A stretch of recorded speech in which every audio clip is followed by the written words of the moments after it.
esse evento fundamental para a atividade produtiva e a harmonização necessária para o empoderamento do consumidor. E justamente por esse painel, um painel que vai tratar de dois temas fundamentais e, na realidade, na forma uníssona de tratá-los: a ética e o consumidor, a ética e o consumo. Eu vou falar o nome de uma pessoa, e quero que vocês me digam a primeira imagem, primeira informação que vem em relação a essa pessoa. Mas não é, tem que ser a primeira informação que vem, tá certo? Primeira ou então segunda. Quando eu falo do ator Tony Ramos, vocês estão rindo por quê? Hã? Pelo, Friboi.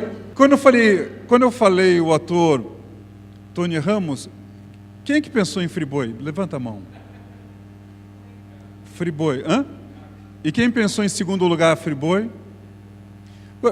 Agora, por que vocês lembraram Friboi? Por causa da propaganda ou por causa do escândalo?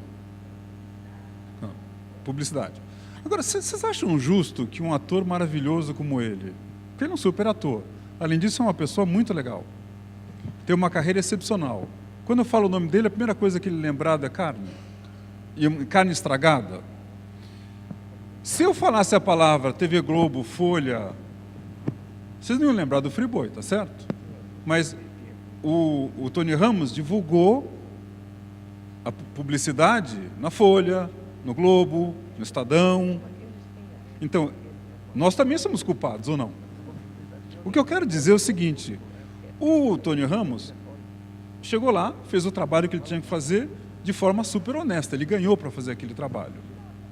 De certa forma, a credibilidade dele foi emprestada para vender a carne. Ele está sendo cobrado com isso. Por que eu vou começar a minha provocação aqui, depois as palavras com esse detalhe?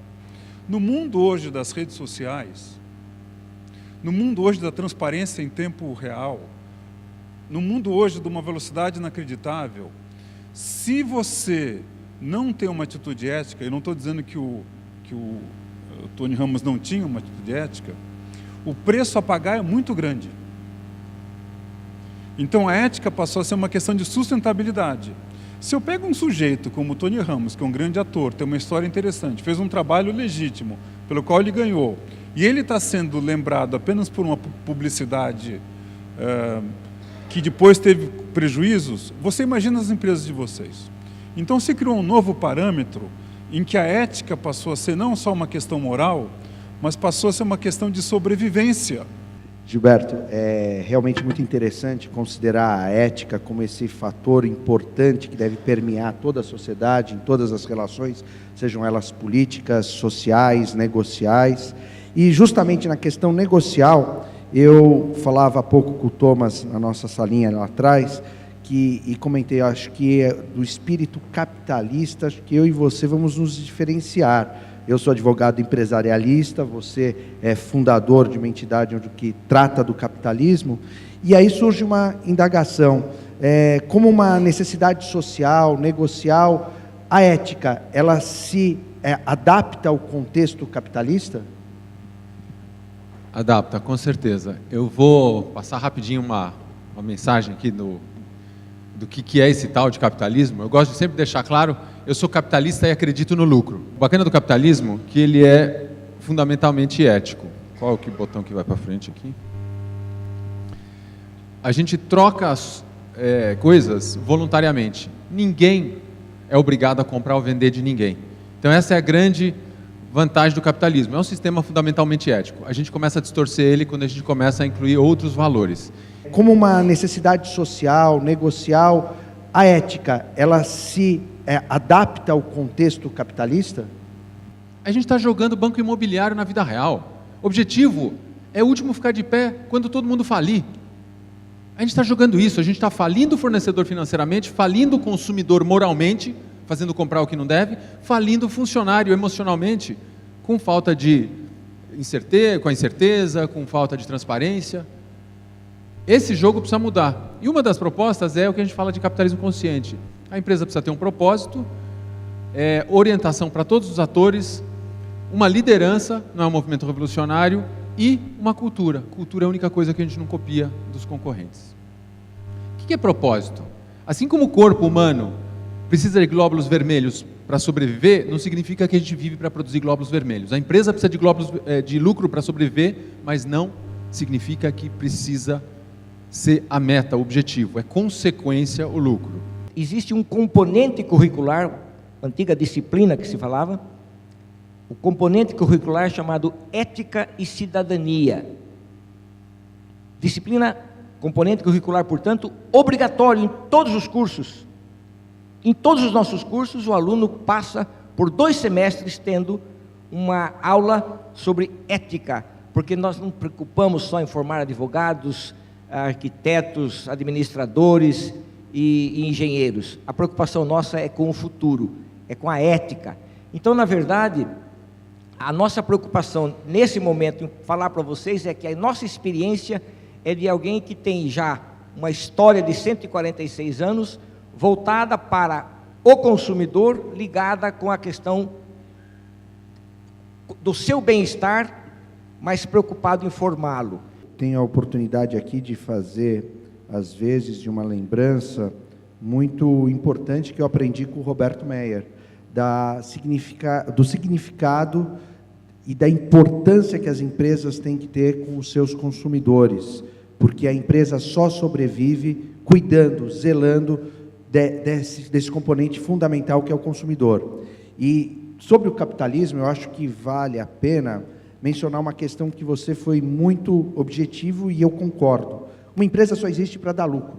É a única intenção, inclusive, dos seus sócios, quando a constitui.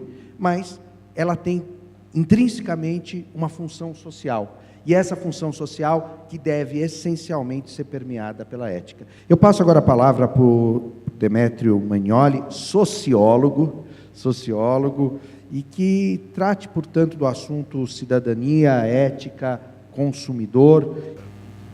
Quando a gente olha para as grandes cidades brasileiras, uma imagem, né, muito óbvia para todo mundo que conhece o Brasil, é a imagem de cidades onde você tem um claro contraste entre a ocupação desenfreada, privada, de morros, de encostas, de áreas de proteção de mananciais, de vales fluviais. Tudo isso está ocupado de uma maneira frequentemente irregular e predatória. Isso de um lado. E do outro lado, e é marcante, a pequena extensão das redes de metrô e de trem suburbano.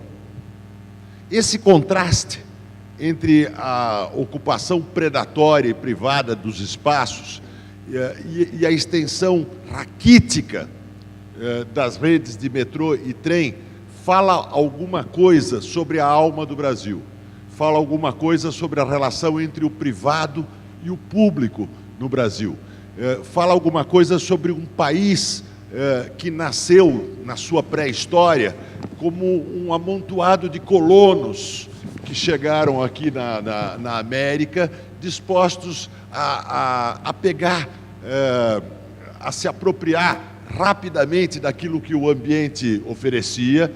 E é interessante que a gente frequentemente, quando fala de ética, relacione a ética não com a esfera pública, que é a esfera da política, mas com a esfera privada, que é a esfera do mercado.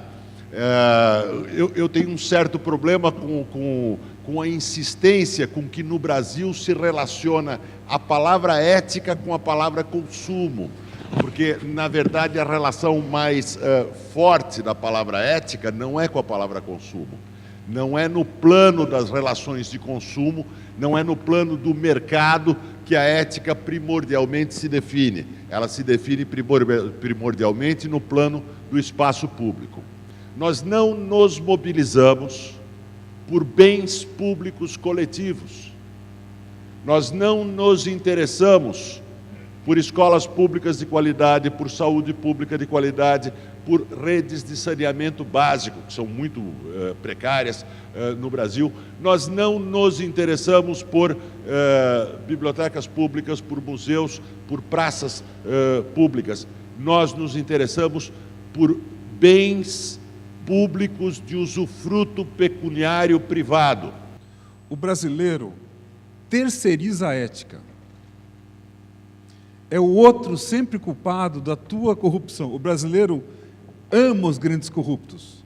Sabe por que ele ama? Porque ele pode fazer as pequenas corrupções dele.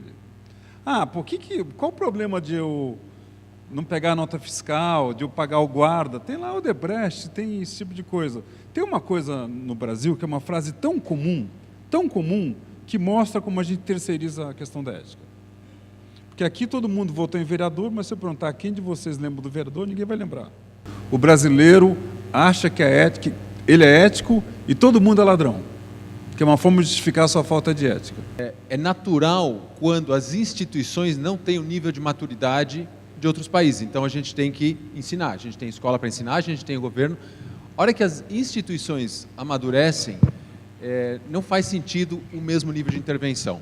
Então, o que eu acredito que a hora que começa a ter mais competitividade, mais oferta de serviços, produtos, prevalece a ética, vai prevalecer, outros valores começam a prevalecer. Então, naturalmente, a gente está saindo de um momento altamente regulamentado e com as novas instituições, novas empresas que estão surgindo, você vê novas pequenas empresas com outro tipo de abordagem, outra forma de fazer marketing para o consumidor, para a criança, que são muito mais construtivas e educam, ensinam, desenvolvem um cidadão ao invés de simplesmente vender, fazer comprar aquilo que a pessoa não precisa. Eu não estou advogando que não existam regulações mínimas e básicas.